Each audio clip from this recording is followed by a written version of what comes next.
आदर्श शिक्षण संस्थान में आपका हार्दिक स्वागत एवं अभिनंदन। आज हम कक्षा 9वीं की पुस्तक की एक कविता रेन ऑन द रूफ का अध्ययन करेंगे, जिसमें ये कहा गया है कि जब आप की छत पर वर्षा की बूंदें गिरती है तो उस आवाज़ को सुनकर आपको किन की याद आती है, उसके बारे में ये कविता है। लेखक कहता है कि when the sky is covered with dark clouds, जब आकाश बादलों से घिरा होता है, एंड इट स्टार्ट रेनिंग, अब वो वर्षा शुरू कर देता है।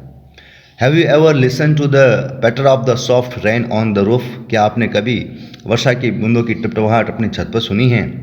What thoughts flashed through your mind, आपके दिमाग में क्या विचार आते हैं? एज यू हर्ड दिस, जब आप इसको सुनते हैं। मेलोडी ऑफ नेचर, यानी कि प्रकृति का जो ये संगीत है, जब आप इसको सुनते हैं तो आपको किनकी याद आती है? आइए कविता को पढ़ते हैं। Read the poem to find out what the poet dreamed of while listening to the rain. आइए कवि वर्षा की इन आवाज़ों को सुनकर किन को याद करता है, इसके बारे में ये कविता है। आइए कविता का पहला स्टेंजा पढ़ते हैं। When the humid shadows hover over all the starry spheres and the menacingly darkness gently weeps in rain tears, what a bliss to press the pillow of a cottage chamber bed, and I lay listening to the patter of the soft rain overhead। कवि यहाँ पंक्ति के माध्यम से क्या कहता है, देखिए। Van the humid shadow, humid shadow का अर्थ होता है नमी से युक्त बादल। होवर, होवर यानी मंडराते हैं, एक किसी खाली जगह में हवा में मंडराने को कहते हैं होवर। यानी कवि इस पंक्ति के माध्यम से कहता है कि जब आकाश में बादल मंडराते हैं और ऑल द स्टेरी स्पेयर्स, आकाश यानी कि तारों का जो क्षेत्र है वहाँ बादल आ जाते हैं तो अंधकार सा छा जाता है।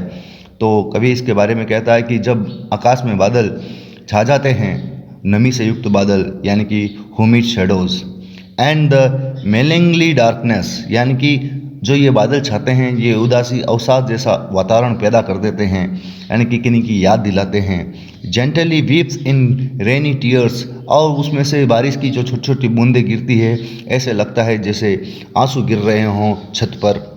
What a bliss to press the pillow, और इस वातावरण में जब मैं अपने तकिए को अपने बाहों में दबाकर बेड पर सो रहा हो तो of a cottage chamber bed, अपनी कॉटेज के अंदर, अपने कमरे के अंदर मैं बेड पर जब सोया हुआ होता हूँ, उस समय मुझे जब आकाश से गिरती हुई बूंदों की आवाज़ें सुनाई देती है, एंड ले लिसनिंग टू द पैटर, और मैं लेटे हुए उन आवाज़ों को सुनता हूँ, of the soft rain overhead, उस हल्की सी वर्षा की जो मेरी छत के ऊपर गिर रही होती है उनको सुनता हूँ तो मुझे याद आती है, मुझे पुरानी यादों में मैं चला जाता हूँ।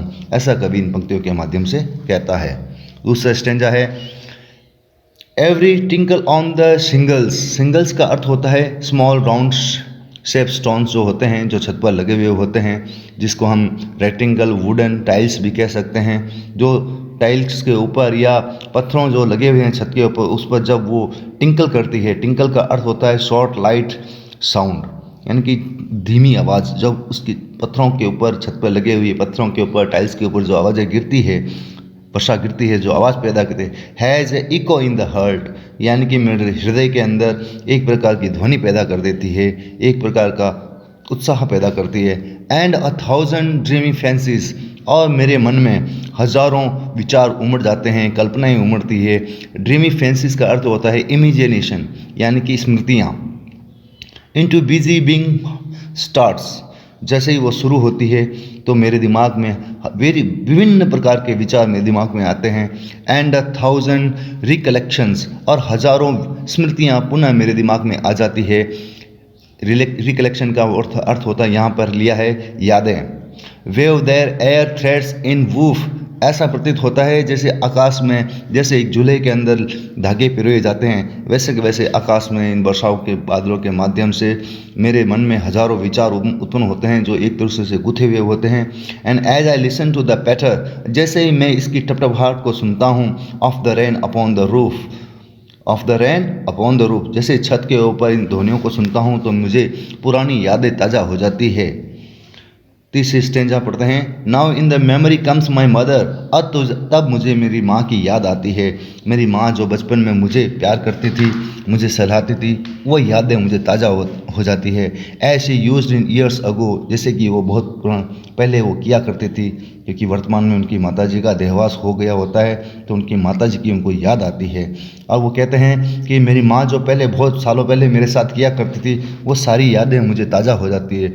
To regards that darling dreams, यानी कि यहाँ पर वो अपनी माता के उन प्यारे सपनों को याद करता है, अपनी माँ के वो याद आते हैं उन्हें। यहाँ रिगार्ड्स का अर्थ होता है टू थिंक समवन या समबडी, किसी के बारे में याद करना। द ड्रिलिंग ड्रीम्स का अर्थ होता है उनकी माता के विचार, उनकी यादें आती है। एरा, ERE, एरा का अर्थ होता है बिफोर। एरा का अर्थ क्या होता है? Before. She left them till the dawn, और वो जो सपने हैं वो कहता है, she says that she dreams of his mother the rain bring to him who is not alive. वो कहता है कि वो जो वर्षा हो रही है वो उनकी याद दिला रही है जो अब इस दुनिया में नहीं है। Which is played upon the singles as I list to this refrain.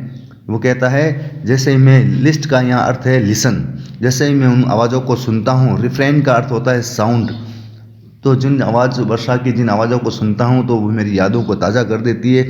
Which is played upon the singles, जो कि मेरी छत के ऊपर पैदा हो रही है। मेरी छत पर लगी हुई टाइलें या पत्थरों पर गिर के जो आवाज़ें पैदा हो रही है वो मुझे याद दिलाती है।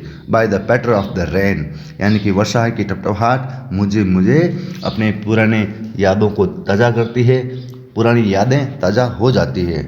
इस प्रकार कवि इस कविता के माध्यम से वर्षा की ध्वनि के माध्यम से अपनी पुरानी बातों को याद करता है, ताज़ा करता है।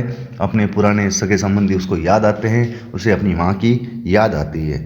इस प्रकार हमारी ये कविता पूरी होती है। धन्यवाद।